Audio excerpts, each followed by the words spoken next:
everyone, it's Daria. Welcome back to my channel full of lit, and today I'm going to be doing the Unpopular Opinions book tag. I'll link the original video in the description below, but I'm sure many of you have heard of this tag, if not all of you, because many booktubers have done it, and many of us have unpopular opinions. I've been looking forward to doing this tag ever since I started my channel, because there are a lot of things that I want to say that I haven't had the chance to, and now I can finally rant about all the things and people that I dislike in books. Okay, you guys, so before I get started, I want to put a quick disclaimer and say that I may talk about your favorite book, author, or character in this video, and if I do, please know that I'm not trying to offend you personally with anything I say. I'm just talking about fictional characters that I don't particularly like. And without further ado, let's get started on the video. Question number 1 is a popular book or series that you didn't like, and here we go, heading straight into what is probably one of my most unpopular opinions. My answer is Fangirl by Rainbow Rowell. This book is so well loved and cherished by so many people in the bookish community, particularly here on BookTube. It's about a young girl who is part of this Harry Potter-esque type fandom, and she's a fanfic writer, and she struggles with social anxiety.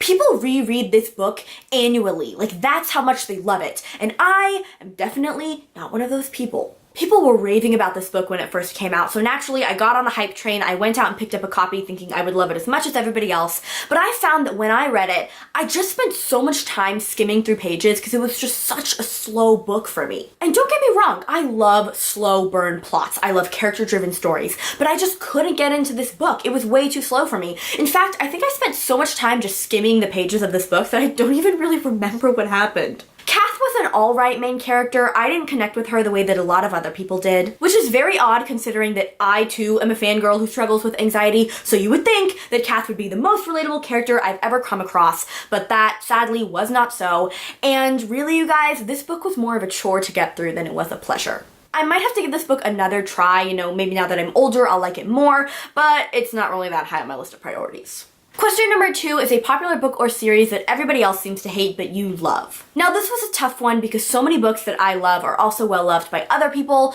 so I decided that for this question I'm going to go with Anna and the French Kiss by Stephanie Perkins. There's backlash against this book that has apparently been around ever since it first came out. I only recently took notice of it, but it has to do with the cheating that goes on in the novel. A lot of people have brought attention to one line in the book where Etienne tells Anna that he's pretty much cheating on his girlfriend in his mind because whenever he's with his girlfriend, he thinks of Anna, which is basically emotional cheating, so then a lot of people don't support Etienne and Anna as separate characters and don't support them as a couple. After reading everybody's thoughts about the book and about the cheating that goes on, I find that I do agree with them. I have an entirely new perspective whenever I read this book now, but I still really enjoy it. I find myself coming back to this book during reading slumps or when I just need a quick fix of something cute and fluffy, and this is one of the first books that BookTube ever introduced me to, so it'll always be kind of special to me because of that. Question number 3 is a love triangle where the main character ended up with the person you didn't want them to, or an OTP that you do not like. And my answer for this is Snape and Lily. I literally had to choke down my own vomit when I said that. Okay, so I'm laughing right now because I really don't know how to express to you guys my hatred for this couple. Because in order to do so, I would have to list every reason why I despise Severus Snape, and that can be an hour-long video on its own. So I'm going to try to keep this as brief as possible. Let me just say that in my opinion, Snape was never in love with Lily. He was obsessed with her, but he was not in love with her. I truly believe that if Snape actually loved Lily, he would have done everything in his power to make sure that Harry was well taken care of, loved, and kept safe for his entire life. But what did Snape actually do? He bullied Harry, he terrorized Harry, his so-called true love's son, just because Harry was also the son of his school bully, James Potter. Not to mention, Snape called Lily, his only true friend, a slur in front of all of their classmates. Snape and Lily are, you know what, I'm not even going to call them an OTP. The only time Snape and Lily should ever be spoken about in the same sentence is if that sentence is Snape was a complete asshole and does not deserve to breathe the same air as Lily Evans. And that's all I'm going to say on the subject. Okay, so after that emotional rant, let's move on to question number 4, which is a book genre that you hardly reach for. I've mentioned this in a previous video, but I really want to dive into the thriller genre. The reason I've never reached for the thriller genre is because, for lack of a better explanation, I'm a wuss. To give you guys a bit of perspective and show you just how much of a wuss I was and still am, I could not read Harry Potter alone in a room by myself until I was 13 years old. Okay? 13! And I was still afraid to read Harry Potter. So yeah, thrillers have always been a genre that I have avoided like the plague, but I'm actually hoping to get more into the genre this year. I actually own this book called The Butterfly Garden by Dot Hutchison. It is a psychological thriller / mystery novel. This book follows two FBI agents as they try to uncover the truth behind a crime scene they found called The Garden, which is a place where this guy who calls himself the gardener goes and traps girls for decades on end. He calls the girls butterflies and he tattoos wings on their backs and gives them different names, and it just sounds creepy, okay? It sounds creepy as hell, and I'm probably going to have to pluck up a lot of courage in order to finally read this. Question number 5 is a popular or beloved character that you do not like. And for this question, I'm going to have to go with Gale Hawthorne from the Hunger Games trilogy. I don't want to rehash any 2012 debates and arguments right now, but I have to say that I genuinely do not understand how people like Gale as much as they do. It's been a while since I read The Hunger Games, but from what I can remember, I always thought Gale was pretty selfish and very hot-headed, and that he and Katniss were way too similar for it to ever work out between them. I don't think he and Katniss brought out the best in each other, and ideally that's what you want. You want someone who's going to encourage you to be the best version of yourself, and neither of them did that for each other. I also feel like Gale didn't really have that much character development. Like, he started off the first book as this hot-headed, temperamental guy, and then ended the books as a hot-headed, temperamental guy. Where's the character development? I don't know if I can say that I hate Gale, I just don't particularly care for his character, and anytime he popped up in a scene and featured heavily, I would just kind of skip it.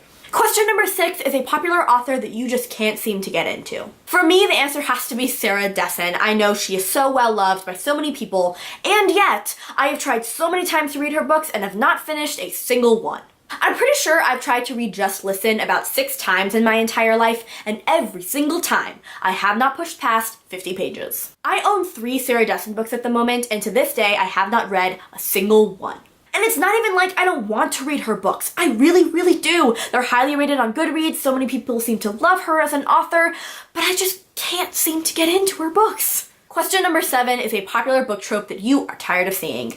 And oh boy, there are so many. But let's go with the classic, shall we? The alpha male. The major problem with this trope for me is that it feeds into the real world stereotype that men have to be aggressive, dominant, strong, tough, and completely void of emotion 24/7. And this trope is so destructive for boys and girls alike. It's hurtful to boys because it teaches them that if they do not live up to that ridiculous ideal, and if they do not embody all the traits that an alpha male is supposed to have, then they are less of a man because of it. And it's dangerous for girls as well because they're trained to believe that an alpha male, a guy who is possessive and dominant, is the kind of partner they're supposed to have, and they'll see this overtly aggressive and sometimes violent behavior as something that's desirable, which is just absolute bullshit. This trope shows up all the time in new adult and romance books, and I am just so sick and tired of it. Give me soft boys, give me funny boys, give me clumsy boys, give me boys that are kind and considerate and cheerful and get excited about all the small little things in life. Just stop giving me the alpha male.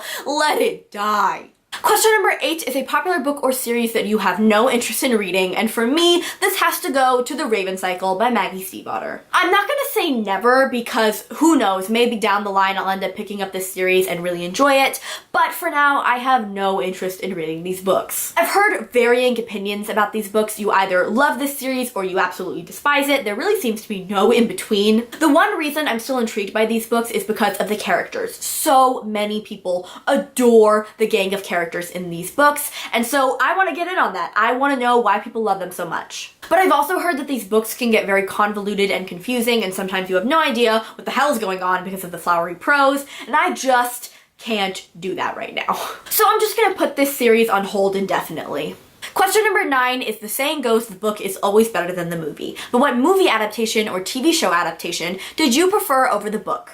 For this question, my answer absolutely has to be Coraline. I was young when I first read Coraline, probably in elementary school, but the only thing I can remember is how much I didn't want to be reading that book. And I know that sounds blasphemous because the book is written by Neil Gaiman and he's the king of all fantasy, but that doesn't change the fact that I did not like that book. And I think that Coraline is just one of those books that works better as a movie. Maybe I just had a complete lack of imagination when I was younger, but I could not have conjured up such fantastical and beautiful imagery as this movie did. Reading the book was a very lackluster experience for me. It was pretty boring, but every single time I watch this film, I am completely transported and awestruck by how beautiful this movie is. So I am very sorry to any book purists or huge Neil Gaiman fans out there, but I really think that the Coraline movie is better than the book. So that's it for me today, you guys. I hope you enjoyed this video. If you did, like, subscribe, comment down below, let me know your unpopular bookish opinions. All of my social media links are in the description below, so check those out if you would like, and I'll see you guys next time. Bye!